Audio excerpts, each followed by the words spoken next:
मंडळी नमस्कार, जय महाराष्ट्र। महाराष्ट्राच्या राजकारणाला वेध लागलेले आहेत निवडणुकांचे आणि निवडणुकांची तयारी कार्यकर्त्यांनी मात्र जोरदार सुरुवात केलेली आहे।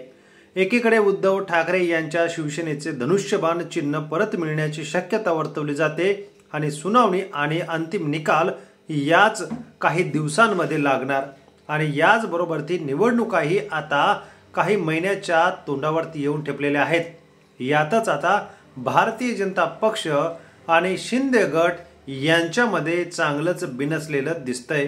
नक्की घडलंय काय पुढच्या 2 मिनिटाच्या व्हिडिओमध्ये जाणून घेऊया।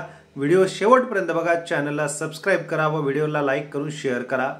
महाराष्ट्राच्या राजकारणामध्ये 3 वर्षापूर्वी जे फोडाफोडीचं राजकारण सुरू होतं ते पक्ष फोडण्यापर्यंत पोहोचलं आणि याचाच फटका या शिवसेनेला बसलेला आहे। मात्र या ठिकाणी विचार करता एकनाथ शिंदे आता हळूहळू भारतीय जनता पक्षाच्या ट्रॅकमध्ये अडकताना दिसत आहे।